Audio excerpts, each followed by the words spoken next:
Hi everyone, this is Nick Pollock here from Roar Lions Roar. While you're here, be sure to like this video, subscribe to the channel, and hit that alert bell so you never miss any of our new content. And if you prefer to listen instead of watch, make sure you check us out on your podcast platform of choice where you can subscribe and download each new episode. Thanks for watching and thanks for listening. Go State! Hi, everyone, and welcome to this edition of Roar Lions Roar. I'm your host tonight, Matt Filipovich, joined by my phenomenal co-host, Mr. Nick Pollock. Nick, hello, how are you? I'm doing wonderful, Matt. How are you? I'm good. I'm recording in a different spot than I normally do in my apartment because I feel like I've been cooped up in my little office for way too long. So I'm mixing it up a little bit. So now I'm looking at like my board game shelf behind me, and there's not that many great games on this shelf. I'm pretty disappointed in it. Oh, that's very disappointing. Yeah. Having a Yeah. good stable of board games is a very necessary part of life. Catan's the big one for me. That's definitely my go-to. But I also like Smartish a lot. Not a sponsor, but they could be. But Nick, we will not spend too much time talking about the board games I have in my apartment because I got distracted 5 seconds into the Or podcast. the ones that could be sponsors. That's true. They also could be sponsors. Real quick, Nick, right off the bat, we like to apologize. We did not have an episode last week. It was just a crazy busy week for all of us. I drove from Illinois back to PA. I know Matt traveled. I know Bill traveled. Nick, you went to Hawaii, correct? I did indeed. So apologies, we did not have a Michigan State preview, but we are here today to recap the Penn State season finale, a 42-0 just beatdown of the Michigan State Spartans to put their chaotic season to bed. Penn State finished the year 10-2. I believe that the final record is going to be, what is it, Nick? 6-2 in the Big Ten, or 7-2 in the Big Ten. They play 9 conference games with only losses to Ohio State and Michigan. Nick, the Michigan State game was maybe the most fun I've had watching Penn State football since like maybe the Iowa game. Yeah, the Iowa game is the other one, just because, and not even because like they played exceptionally well against Iowa. It's just the way that they just suffocated them and stepped on their throats. It was a lot of fun. Yeah, no, by far, and even I would even say this was more fun than Iowa. It was fun in that beating Iowa is really fun. Though, so there's that aspect of it. Yeah. But in terms of like this was the only game all season where we really saw Penn State kind of flex its muscles offensively in ways that we were expecting to see coming into the season. So in that regard, I think I would probably put this on the top. Yeah, credit to Jaywan Sider and to Ty Howell for calling, I think, a really phenomenal game. They finished the year 2-0 as the co-offensive coordinators with wins over Rutgers and Michigan State. Everybody, Nick, it felt like ate this past weekend. Aller, 17 for 26, 292 yards and 2 touchdowns. Pribula, 2 for 2, 1 touchdown through the air, added a second one on the ground. Both Singleton and Katron Allen went over 100 yards for the first time this year. Singleton found the end zone on a pretty nice run, which looked like he exercised some demons on. Katron, 9.1 yards per carry. Singleton, 6.6. Not great, but he did have not great. That's still really freaking good. Singleton also added in 2 catches for 68 yards. He actually led the team in receiving yards. And also shout out to Amari Evans, who had a 60-yard bomb that I cannot believe he didn't score on. Nick, what was more impressive to you? The running backs being able to finally fire on all cylinders, or Drew Aller in this offense airing it out and really making Michigan State pay for not giving them the respect that, frankly, they didn't deserve yet. But This is the kind of game they can build upon and make other teams think they have to respect it more. Yeah, I don't know if I can really choose one over the other. It's just like, this is like, what have we been saying all year? Like, if the passing game can just have any sort of consistency with throwing the ball over the middle of the field, but really just any sort of consistency at all, then the run game was going to open up. And that's what happened. Like, we finally saw both aspects of the offense clicking. And when you have the playmakers that Penn State has, it doesn't take a whole lot for the offense to become really explosive really quickly when you can just strike some sort of balance in that regard. And, we saw that. Like, I think both parts of the offense were super, super fun. It was awesome to see Aller, look comfortable and confident in the pocket throwing the ball. It was great finally seeing him connect on a deep ball. Like, I know we saw him hit the deep ball to Keandre Lambert-Smith against Indiana, and we saw a couple others that, were really close, but that was by far the best looking deep ball he's had all year. Oh And I don't yeah. think it's a coincidence that it was to Amari Evans, the guy that he threw a great deep ball to last year, because he's one of the few guys on the roster that truly has that, just put the ball in the air and I'll run down underneath it kind of speed. Like, he and Aller are a really good pairing. And, hopefully Evans has a great offseason and he's prepped to do something big next year. But, also you gotta love what you saw from the running backs too. I mean, Katron's been great all season long. It's Singleton who's been the one who's been more up and down.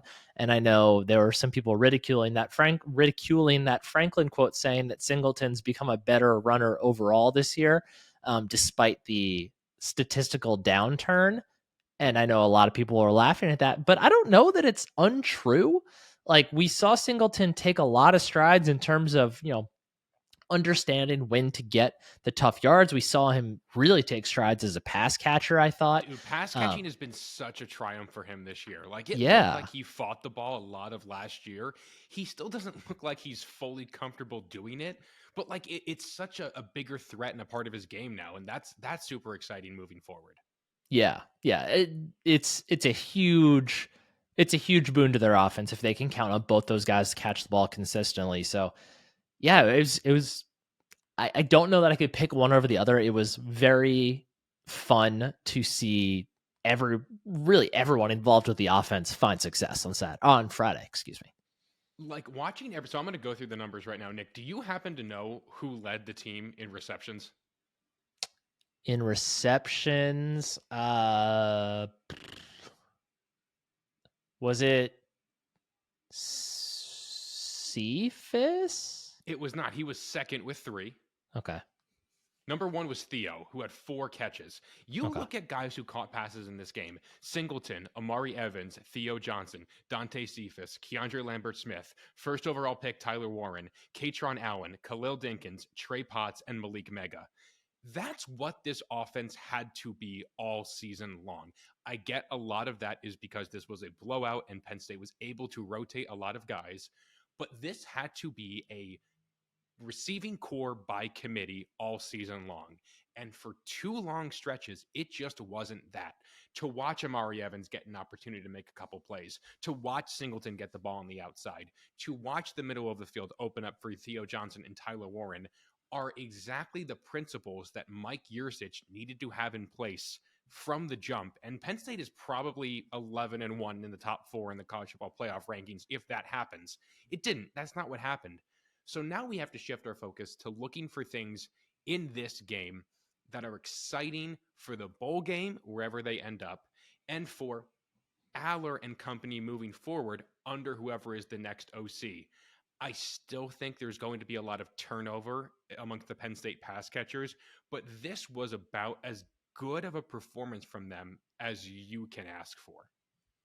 Yeah, and it's a good, it's a good recruiting tool for the portal. It's kind of a glimpse into, like, here's what we can be. Like, Mm-hmm. there is explosivity. I don't know if that's a real word. Also, like the leading guy had 4 catches. It also shows like, hey, if Yeah. you come here, you're going to get an opportunity to get the ball in your hand. There's no alpha in this group yet. Yeah. And it's I would guess that Keandre Lambert-Smith probably does leave, and even still he had one catch in the last like 3 weeks. So it's Mm-hmm. not like he's been a huge part of the offense for the last couple weeks anyway. There's absolutely opportunities for guys to come in through the portal, or for young guys to step up and make strides this offseason, or even incoming freshmen, to really make a mark in this room and have a role right away. So yeah, this was, for as disappointing as a season as it was offensively, this was a fantastic way to go out. And they obviously still have one more chance to do a few more fun things offensively in the bowl game. So the bowl game is coming, and Nick, do you know what you could be wearing in the stands for that bowl game, wherever it may be? Hopefully, a New Year's Six. You know what? As long as I have the gear from this website that would suit the weather for what this game possibly would be, I bet you could wear some home field apparel stuff.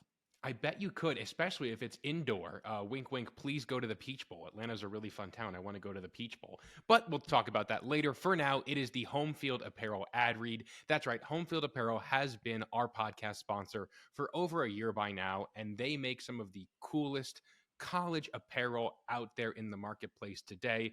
Underneath my Penn State sweatshirt right now, I'm wearing a UConn Sad Jonathan shirt because I saw UConn's like highest ranked quarterback recruit ever is transferring out today. So in honor of that, I wore Sad Jonathan. But they don't just have Penn State. They don't just have UConn. They have pretty much any school under the sun. The holidays are getting really close. Christmas is right around the corner.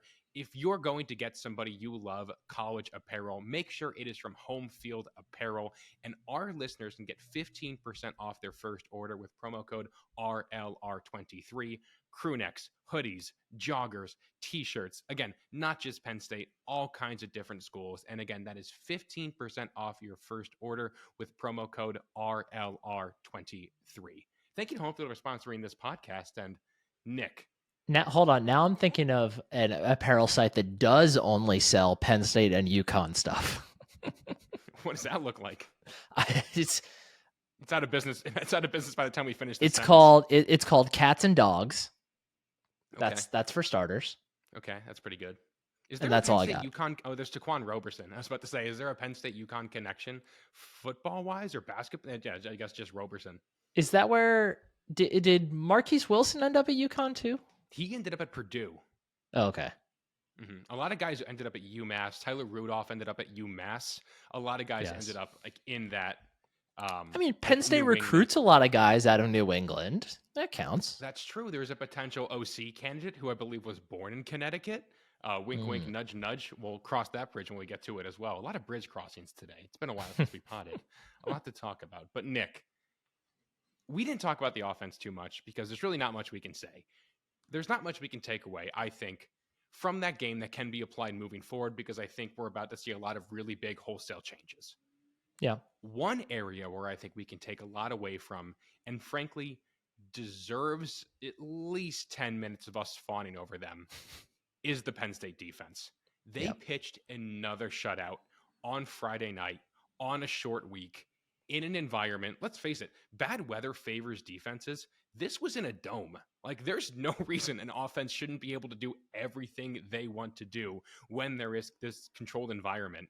And the Penn State defense did what they have done time and time again and absolutely feasted on this Michigan State offense. Yeah, Penn State's defense, and I'm going to go a big picture out of here for a second. Penn State's defense did not allow more than 24 points in a game this year. That's wild. That's crazy. And they allowed 24 to Michigan, 24 in Indiana, and that was kind of a weird week after Ohio State. That's objectively hilarious, I'll be honest. Yeah. It's so funny.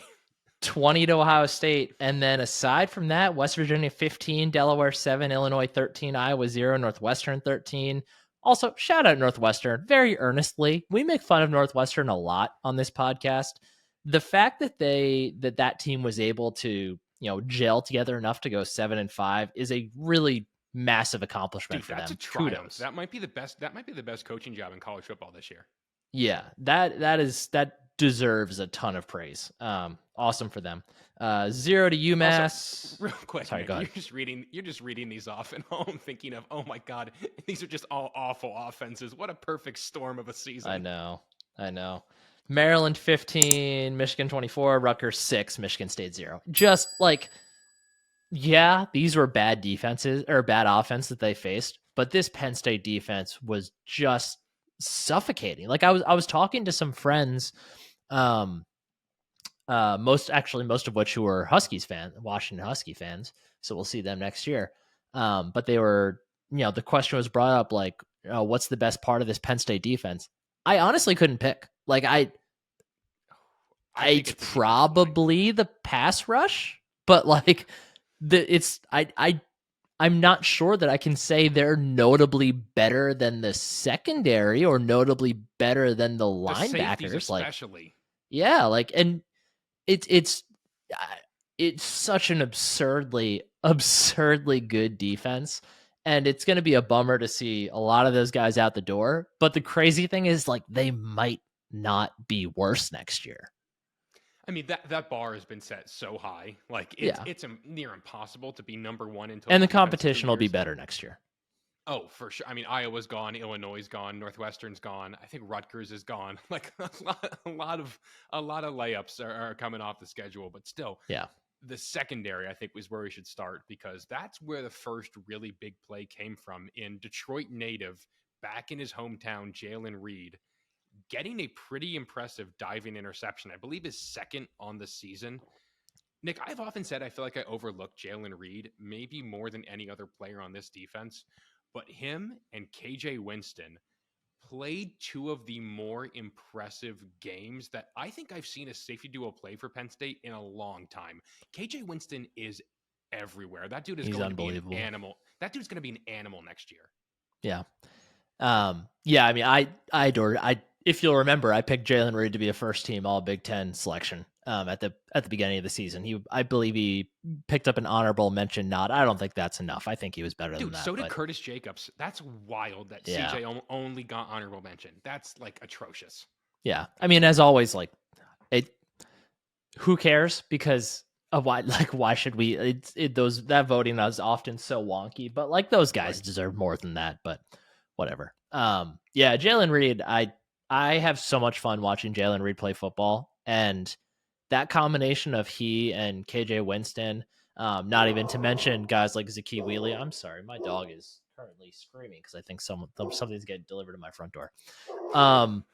That, even just that trio alone, not even considering what else is going to happen, which guys are going to take strides in that room going forward, like that is such a well set up room. Like this is the best duo easily. And this is probably the best, like you said, the best played game from a safety duo for Penn State since the Brisker and Tig Brown years, a couple years ago, I guess that was. And like the corners delivered too. I think oh my goodness, his Cam Miller had a sack, Johnny Dixon had half a sack. These guys are out there. Kalen King back in Detroit played a pretty good game. Daquan Hardy's been a revelation all Yeah, season long, I think. This secondary unit as a whole, you're going to lose Keaton Ellis. You're going to lose probably Kalen King. You're going to lose Johnny Dixon. You're probably going to lose Daquan Hardy, which is a bummer. But you look at these young guys behind them, especially Cam Miller and especially KJ Winston. And you, again, Nick, you have said this forever as a fan of the Seahawks in the early 2010s with like the Legion of Boom and hmm what a truly dominant secondary can do for a defense. To watch Terry Smith and Anthony Poindexter go out there and completely shut down the Michigan State passing attack. Not that that's anything to, write home about, but still, that is just such a humongous step from where those positions were when those guys first got here. yeah, we are very much to the point. Like just remember, even what 3 years ago, 4 years ago, maybe we would, every year we'd get on here for preseason previews and we'd talk about, this is a really talented corner room. It would just imagine how much more fun things would be if they had a true like lockdown corner and how much it would unlock what all these other athletes are able to do on the defense. And now we've had multiple years in a row of having two at least true lockdown cornerbacks, and you see the effect it has. Like Oh it my is the God, yeah. single best thing you can do for your defense. Like that is the I'm not going to say that like a really really fantastic corner is the most important player for a defense, because I think having like a true standout defensive tackle is probably the most impactful single position, just because of Agreed. how often they're around the ball. And But how rare they are to find. yeah, like you don't find guys like Johnny Newton just anywhere. Um, Also, but well deserved. Was he I think it was the Big Ten defensive like lineman of the year. I Incredibly believe well so. deserved. Yeah, That guy's an absolutely well deserved. animal. He should. He might not be just because of how the board's going to fall, but he should be a top 10 pick in the NFL Oh draft. my God, yeah. He's so good. But I think, even though I think having a great defensive tackle, that's the most valuable player on the defense you can have, having a true like lockdown corner opens up so many things for you, because you can have your, safeties help out other guys on the defense. Instead, you can have them be more creative and get up in the box. Like how many times do we see KJ Winston making tackles at or near the line of scrimmage? Like he has so much freedom to flow around the entire field. Can I give a hot take? Yes. He's a better version of Marcus Allen, like better against the pass. Hmm. That's a hot take. I A know it is, better but version of Marcus Allen. Yeah, yeah. Marcus Allen, I yeah, Marcus Allen was a linebacker. Like, let's call it how it is. Nobody gets that many tackles playing that position the way he did. He was a safety in name only. yeah. AJ Winston does it all. Winston's he's a better safety. Like he has more Hmm. of the safety skills. For Um, sure. but yeah, like he can do all those things that Marcus Allen. He's not as hard of a hitter. Like Marcus Allen, he's a better tackler overall, but Yes. not as hard of a hitter as Marcus Allen was. Oh, for Um, sure. but yeah, that's I jive with that. I like that. Linebackers, Abdul Carter, 2 sacks. Really, I think his best game of the year. Kobe King got pretty impressive all Big Ten honors. I think a lot of that is because he was the leading tackler on the best defense in the Big Ten. I don't necessarily know if he deserved the honors he got over a guy like Curtis Jacobs, but Kobe King, I think, put together a really solid game. And Curtis Jacobs, as he always does, flying around, creating havoc. And one guy I want to call out, because he doesn't play a lot, but every time he gets in, I find myself becoming more excited to watch his role grow, and that's Keon Wiley. Manny Diaz brought pressure late in the game to let those guys who have grinded all season long on the scout team make a play in prime time. And Keon Wiley blew up a play behind the line of scrimmage and got a sack before the quarterback even had a shot. The linebacker room, I think, played its most complete game of the year this week. No one really got lost in the sauce. Nobody really got exposed. Everybody was really gap sound. And I think with Abdul Carter coming back, with Keon Wiley coming back, Kobe Kim coming back, this is a unit that I think is going to be the true strength of the defense moving forward. And you didn't even mention Tony Rojas there in that list. I did not. Well, Tony Rojas didn't make like the splash plays like he did against. Was it who did he have 2 picks? Maryland. He had a pick, I want to say, or was that Hmm. He had a forced fumble and a Rutgers pick. against Maryland? Yeah, Yeah, that makes sense. Yeah, yeah, Tony Rojas in there too. I totally forgot about him. yeah. It's obviously losing Curtis Jacobs. I'm really fascinated to see too, like how high Jacobs goes in the draft because he's not the biggest dude, but he's very well suited for the current NFL because you need guys that can That's the big move. thing. Yeah, Yeah, you need guys that can move like he can. I do got good wonder ball if in skills. the NFL he rushes the passer a bit more than he did. Not that he did it a lot at Penn State. I'm not going to say he didn't, but I wonder Mm-hmm. if that ticks up a bit in the NFL. But I think like if he tests well, which he will, he could Mm-hmm. very easily sneak into the bottom of round one. I think it's Really, I think he's high day 2.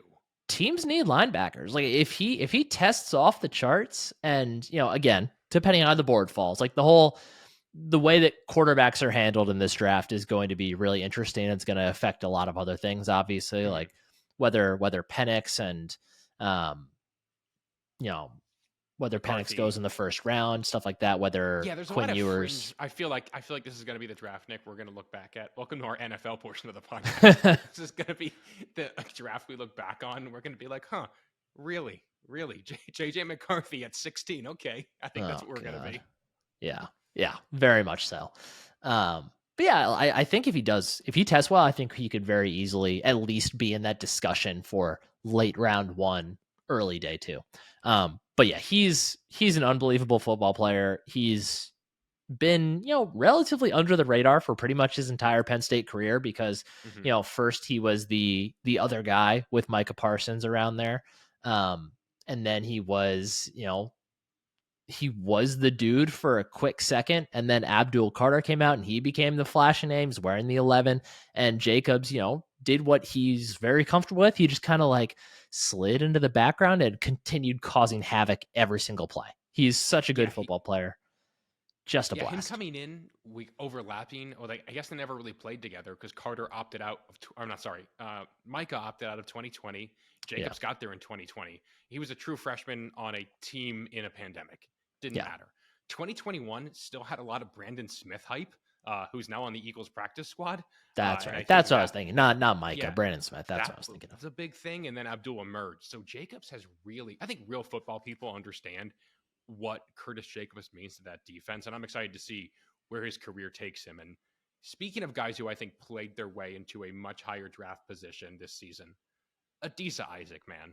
5 Mhm. tackles on the day, 1 sack, part of a dominant defensive line performance. I thought Chop played really well. I thought Denai Dennis Sutton got involved. I really believe this defensive tackle group was way better than I expected it to be. And a lot of that was the development of Zane Durant, who started again this week. Devon Ellie's played well. Hakeem Beeman does what he does. Nick, this Penn State defensive line under Deion Barnes, I think exceeded expectations all season long. And I think the Michigan State game in a vacuum was what the highest level of the Penn State defensive line in 2023 could have possibly looked like. Yeah, I'd agree with that. This was, like you said, this unit was unbelievable from the jump. Like the way that Adisa Isaac was, obviously he played last year, but the way he was able to, show his explosiveness this season Mm-hmm. in a way that he hadn't been able to, and prove that he still had that in his repertoire was awesome to see, because Mm-hmm. that is an NFL guy that was not getting the NFL hype that he deserved coming into this season, and he's absolutely He's getting it getting now. it now. He's a bit leaner, I think, than most NFL teams would want from an edge rusher. Mm-hmm. But that's a solvable problem. Like, Oh, I yeah. think he's gonna be, he's gonna find a home in the NFL for quite a long time. Obviously, Chop, unbelievable season. Very well could be a top 10 pick, if things fall the way he does. I'm sure Penn State will try to secure as big of an NIL bag for him as they can to Oh try to my convince him God. to That maybe dude come is back. getting the ultimate bag no matter which way he goes. Yeah, I mean, I feel pretty confident saying he's gone, and especially in his post-game comments, he was speaking about Penn State in the past tense. So I don't want to read too much into that, but it is a thing. Get your Um, money, kid. Get your yeah, money. absolutely. He's a first-round pick through and through. Go get it.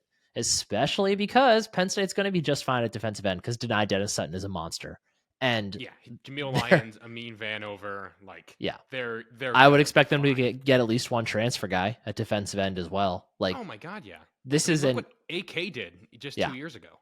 yeah, this is an unbelievably attractive edge rusher spot for transfer portal guys, especially knowing that Denai Dennis Sutton is here and you don't have to do it all by yourself if you come in here. Like you can, you can come to Penn State, get the grasp on the playbook that you can get in that time and just tee off on quarterback. So great spot for a portal guy, I think, too. So yeah, unbelievable season. Like you said, Zane Durant, fantastic. Was a lot. I expected him to have a good year. I didn't expect him to be that good. I thought he was outstanding, especially with the way he was able to hold up against the run too.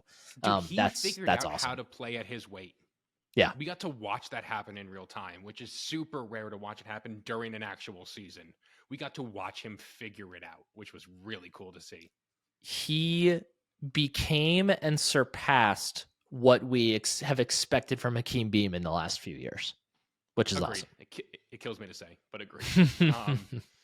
Nick, you said something a couple minutes ago that whoever comes into Penn State at the defensive end position can take their time learning the playbook. I I don't know how we want to handle this, but I think it wouldn't be wise of us to not talk about Manny Diaz Mhm. and his future with Penn State. He's been here 2 years. 2 years as a coordinator has kind of been the max for a lot of high level coordinators who want to become head coaches. I think Manny Diaz can wait for the right job. But with that being said, the right job may be Duke. He coached in North Carolina Could be. before. I think they're definitely going to give him a call.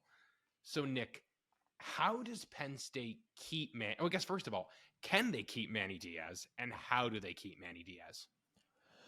So, I mean, in terms of, can you continue to find ways to incentivize his contract? Yeah, obviously. You can, they might be close to or near the top end of what they can, reasonably pay him, but Mm-hmm. you can get more hours with the private jet, all that kind of stuff. Like there's plenty of ways you can incentivize it to make it a more attractive position every year.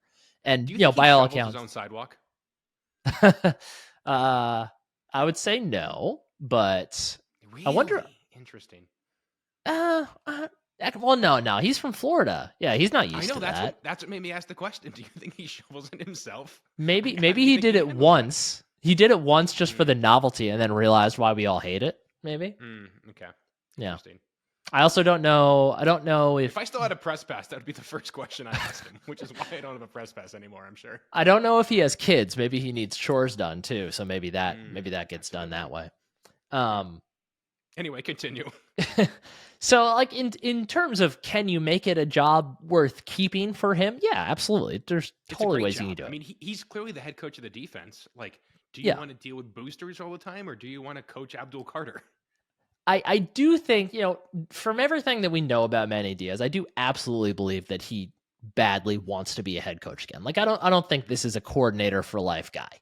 No, Um and few in that guys are. regard, yeah, very few are. It's like in that regard, like I would love for Manny Diaz to get a head coaching job. He absolutely deserves it. As much as I love what he's done for the Penn State defense, I'm not worried about Franklin being able to find another top tier defensive coordinator. There are very few guys who would be defensive coordinator candidates that wouldn't look at Penn State and be absolutely giddy to have the opportunity to work with the talent they have back there. Yeah. So I'm not worried about that. What I am worried about is making sure that that job remains attractive, even if, for some reason one year that there is a slight talent downturn. And the way you do that is by putting coordinators and coaches into head coach jobs. Like you show other guys that you can come do this, do your thing, and you will be an attractive candidate for somebody else. Because, you know, most of the guys coaching in college football have head coaching aspirations. So Oh, for sure. if they lose Manny, like I'd be bummed. Like I'd have absolutely loved having him in Happy Valley. But I'd be very happy for him, and I would be fully confident they'd be able to replace him, even if it's maybe not someone quite as good as what he's done. I think even if they bring in someone new, I think Franklin has enough to point to now to be like, hey, I know you're new. I know you have your own systems. I want you to put your own spin on it. But here's what we've been doing, like these overly aggressive blitzes, these standing up Hmm. 9 guys on the line on third down. Like these things have been really successful. So maybe let's find a way to keep incorporating that kind of thing. So I don't think yeah, I'd be as afraid if like a job like Duke didn't feel so perfect for the Manny Diaz it is reclamation. very perfect. Yeah. That's like it's a guy. They're going from Mike Elko, a defensive-minded head coach, so that administration is comfortable going that route. Duke's an ACC job. Diaz has coached in the ACC. It has realistic expectations. Like I liken it to the way Virginia Tech understood what Pry had to be and what they had to do to build Pry up. In the same vein, I think it's fair to say Pry definitely had group of 5 head coaching offers before he took Virginia Tech. Like, I think we can say Yeah. Buffalo probably called at one point. I think we can say Louisiana Monroe called at one point. Those reports we wrote about when we were a written medium. I do wonder if Diaz has a short list of jobs that he understands he can take to the next level. And I do wonder if Duke is on that list. And that's what gives me optimism that he could stay. In that Pry waited it out until that perfect opportunity. He got it in Virginia Tech. And now in year 2, he's going bowling. Like that's a feat for Brent Pry to Yeah. build it up the way he wanted to do it. And that's the appealing part to me with Manny is that I definitely think he can be very successful at Duke, but is the Duke head coach good enough to take on all the head coach pressure again when you can go into the 12-team playoff with the defense fully installed as perfectly as you can imagine? That's the Right. one kind of pushback I'll go with there. The 12-team playoff is the big wild card in all of this because I continue to believe there's going to be a lot more coaching movement this offseason. Maybe not so much head coaches, but a lot of coordinator movement this offseason than people probably expect just because the whole landscape's about to change and people are Mm-hmm. going to want to try to get their ducks in a row for the new playoff, all that stuff. I mean, it's a worthwhile question, especially because going to Duke next year, like Riley Leonard's going to be gone. He's not coming back to Mm-hmm. Duke. He's going to go in the portal, go somewhere else. So I mean, it's obvious it's not a clean restart, but it's gonna be a step back. Mm-hmm. They don't have the same defensive talent that Penn State has, all that stuff. And the point about getting the chance to like being Penn State in 2024 your opening day chances of getting into the playoff are probably 75% or higher. I was about Like to say you're in a it's over great spot. 50%. The Yeah, you're in a expectation is to make the playoff next year. yeah. So if he, wants that under his belt to say, here's how my defense performed against the top teams in the sport in the playoff, Hmm. sure, that's a great selling point for yourself as well. And maybe by next year, maybe after a year of the college football playoff, maybe we see even more coaching carousel chaos because now teams are like, oh, okay, so all we have to do is do X, Y, and Z, and we can make this 12. We can make the dance here, and we can make a move. So maybe that opens up actually more jobs. But I don't know. Like right now, it's I don't know that I would say. I don't know that I could comfortably say I think he's gone just because like Duke is kind of the only job that I would really say makes sense that's open at the moment. And it's hard to predict him when obviously Duke has plenty of candidates available to them. So Oh, Duke's an attractive job for sure for an up and coming yeah. coach. So it's tough to say that I think he's definitely gone. I would still feel more comfortable saying that I think he gets a head coach job somewhere this offseason, then comes back just in the grand scheme. But 60-40, what's your split there? I'm like yeah, 60. I'm like 55. maybe 65 65-35. Yeah, yeah.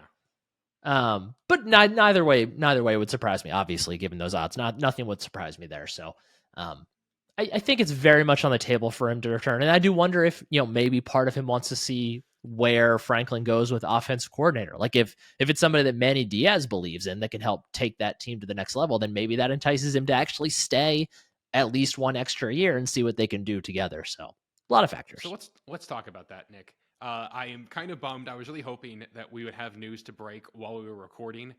You and I are not privy to any information right now about which way this is going to go. But Nick, I would be stunned if we did not return to our listeners' feed by the end of the week regarding an offensive coordinator. Yeah, I would fully expect. The I would portal, fully the expect portal them to. officially opens on Monday next week. Yeah, I would fully expect them to. I would fully expect Franklin to try to make a hire by Friday. That we've seen plenty of speculation of names tossed around. We've seen. We won't get too deep in it, but I know the hot name today is Andy Kotelnicki. Is that how you say it? Kotelnicki? I thought it was. Yeah, I believe it's Kotelnicki. Kotelnicki, whatever it is. I know we've seen him today. A couple of guys reporting that Franklin. Some people said he was in Kansas talking to him. Some people said a meeting happened, but Franklin wasn't there. Been on Twitter. That's been on X publicly now, Nick. So I think we can talk about that. Yeah. It was. There seemed to be some confusion about whether an in-person meeting actually happened or not. Which but it does seem like there was a plane from State College in Kansas today. So who knows? That would be a really interesting hire, I think, because Kotelnicki's done great things wherever he's been. Mm-hmm. There's the natural question. Quarterbacks. Yeah, there's the natural question of like, will he find that same success away from Lance Leipold? Legitimate question, fair to ask, but of course, what Yurcich was with Gundy. Yeah, I think it's a bit different than that because I think we feel pretty confident that AK has called plays. Yeah, whereas Yurcich was I'm not sure Yurcich ever really had that role before Penn State. Despite holding the offensive coordinator title a couple places. But that'd be a fun hire. Obviously, Joe Moorhead's still sitting out there, very much an option for Penn State. Who knows who else pops up in these next couple days here? We'll see. But I expect them to make a hire by the end of the week. I agree with that. Yeah, so I think we're trending. And Nick, I hear you have. Is that true? You told me we had some questions from the listenership regarding a couple of things? I do. We have some questions that people submitted on Spotify. Once again, thank you to everybody for doing that. It's it's awesome to hear and see kind of what you all are thinking. So please keep sending them. First one, let's go here from our favorite question asker, Christopher Wilman Bunge asks a question pretty much on every podcast. Shout out, Chris. Question asker? I think so. I mean, he's the most consistent for sure. Okay, he's like not even close. So this one could be. This one came in. Stupidest joke. I believe this is ahead of the Rutgers game actually. Firing Yurcich only fixes a fraction of the problem Penn State's offense has had. Even though it's an expanded CFP format starting next year, what do you think needs to happen next in order to not fail? So the way I'm reading this question is basically like, what does Mm. Penn State need to look for in both an offensive coordinator, and then what changes kind of need to be made wholesale in order to not, fumble the bag that is a relatively secure college football playoff spot if they're able to do what they're supposed to do. This is a tough one because I don't agree with it. I don't agree with the premise of it. I don't think it was like Yursich is gone, and I don't think the problems are going to persist. And the Michigan State game is my proof of concept there. Yursich was gone, and they fired on all cylinders.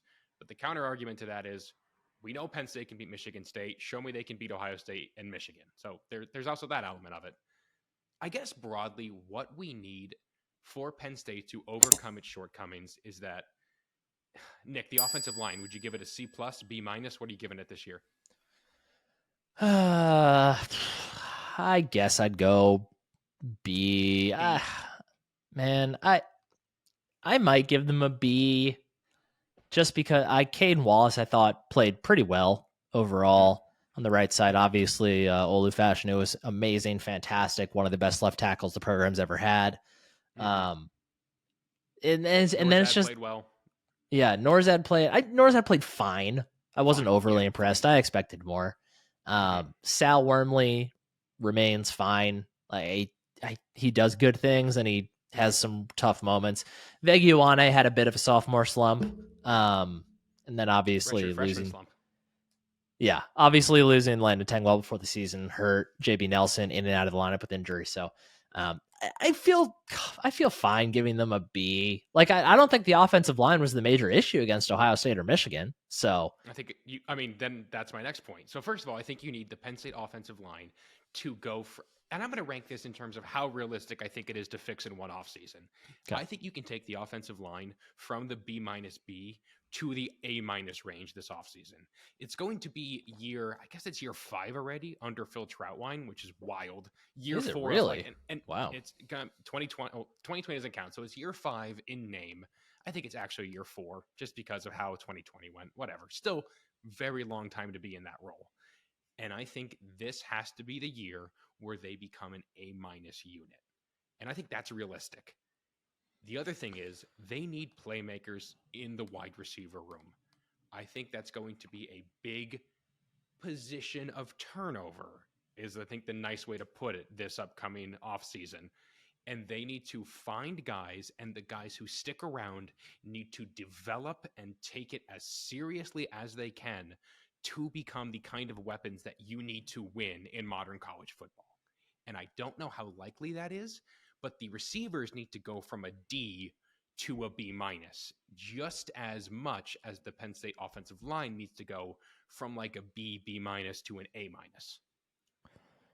Yeah, I think the improvement from I would rank the improvement needed from the wide receiver room ahead of the improvement needed from the offensive line, because I Oh, think you can get agreed. away But with, how realistic is that, though? Like, that's the thing. right. Like, yeah, that's the tough part here. Like, I mean, it could be very well realistic depending on the transfer portal. Honestly, like it could happen really quickly if you bring in a couple of guys that click with Drew Aller right away. So They went I 0 for 2, though, like, theoretically, this past year. That's the thing that worries me. I get Hagens is a new guy now yes, from the jump. yes, but I mean, they were all like Malik McLean was never expected to really do anything this Right. year. I mean, they He's probably gonna be a got more from senior. him He's than gonna be they a senior expected. already next year. Yeah. And then Cephas, had the obvious caveat of he barely had any offseason time, which is obviously going to be a huge crutch for a guy going from G5 to P5. So He didn't know the playbook. he didn't know the playbook at all. So Neither did I, Yursich in certain games. oh goodness. I do think they're going to land at least one big name transfer portal guy at wide receiver this Okay. offseason. I think that their like Penn State's wide receiver struggles were well known, and I think that guys that are looking for a place to play would be very aware of that, and see the opportunity there. I continue to really like Marcus Hagens, and I think that he is a very personable, likable guy that guys are going to want to play for. So I think that plays a role as well. Yeah. Yeah, I mean that The offensive line, I, I'm not sure if I necessarily agree that the jump from B to A minus next year is going to be easier, just because losing Olu Fashanu is such a massive blow. Like, I really like Drew Shelton. That's a good point. I really like Drew Shelton. I think he has a bright future as left tackle, and maybe he's great next year. He very well could be. And maybe they can convince Caden Wallace to return for another season with a nice NIL bag. Maybe the interior of the line takes a step forward. Maybe we see a guy like Alex Birchmeyer really step into his own this offseason and step up and get ready to take a starting job. Like one of, if not the most highly touted interior offensive linemen they've recruited in a long time. Dude, it's in hindsight, it's wild that Donko, Birchmeyer, and Javen Williams all kept their red shirt. That's wild. Yeah. And that's a really, really talented trio of guys that could, they could very much start popping up in the rotation as soon as next year. So, as soon as the bowl game. I could absolutely see the line getting better. I struggle to sit here right now and say that it will be when you're losing Fashanu. Yeah, it's a good point. Okay, next question. Also from Christopher. And Noah Fleck also asked a very similar question, so we'll pair them together. Christopher says, if Penn State wins out and goes 10-2 again, which they did, which team would you like to face, or if we played them in a bowl game before, a rematch, against in a bowl game this year? And what message would a win or loss to said team say about 2024? And then Noah said, who would you like to see Penn State face in a bowl game this season? I think for me, number one priority is not so much who they face. I just want to see Penn State play in a new year. Well, I guess number one, I want to see them play in a New Year's Six game, which probably requires the favorites to win more or not than this upcoming weekend. I'd like to see them play in a new Year's Six game though, so I'd like to see the Peach Bowl. Mm-hmm. I'm with you on that. Love Atlanta, great town. Yeah, but after that, as far as opponent, like let's see, what are the times for the Peach Bowl? If you say Tulane, I'm gonna scream. No. I do. We already played Memphis in the Cotton Bowl. We put in our time against the G5 winner. Anything from playing a good G5 team, you can only lose status and clout. Penn State put in their time against the G5 winner. They shouldn't have to do that again just yet. Mm-hmm. Do you know the Peach Bowl tie-ins though?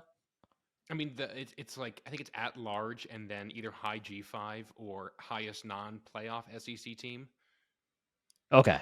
So I would. I mean, Ole Miss is the big one I'm seeing there. I mean, I would be interested in Alabama. I would love to see Penn State play Alabama. I think that would be such a fascinating game. And like, if Penn State's ever going to claim to beat Bama, listen, bowl games aren't what they used to. Both of these teams, Penn State and Alabama, came into this year with higher expectations than what they hit. So it's either going to be a lot of opt-outs or two very angry teams and a banger of a game. I think Ole Miss is more realistic, and I think that would just be a really fun matchup. Yeah, I'd be fine with that as well. In the event that they lose to Oregon and they don't make the playoff, I would not mind seeing this Penn State team play this Washington team. We're going to play them next year. That's the thing. The downside is they're going to play them next year. They also played them in the Fiesta Bowl in 2017. So I think, I think the bowl committees would probably shy away from that option for that reason.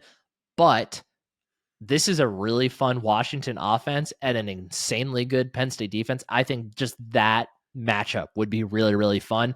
Of course, who knows how many of the Washington guys would play. Penix, of course, has been on borrowed time as far as injury is concerned for 2 years now that he hasn't gotten injured. So, he might take that opportunity to save himself a game. Same with Rome Odunze and Jalen Polk and Jalen McMillan, all those guys. I don't have to play this Penn State defense. If I don't have to, I'm not playing. Yeah. So, so maybe that hope is, far-fetched anyway, because it probably wouldn't end up being quite the same matchup. So I'd be really interested in Ole Miss or Alabama. I don't want Tulane. But I mean, honestly, any of the teams in the top 12 right now, I would enjoy playing pretty much any of them, I think. Mizzou would be interesting. Yeah, Mizzou would be interesting. That feels like the Kentucky game a couple years back, where it was people weren't that excited about it, but I think that would be actually a pretty big banger of a game. Yeah. And I would the only downside in that scenario, I feel like it's, even though Mizzou was really good this year, I don't think it's the type of game that would convince guys on the fence about playing to play in on the Penn State Mhm. side. So If you play from that Bama, everyone's regard, playing. and not that I'm not trying to say like I want to play in the game. There's as many Penn Staters will stay and play in as possible. No. If you don't want to play in the game, please don't play. Go get ready for the NFL. I will always have that stance.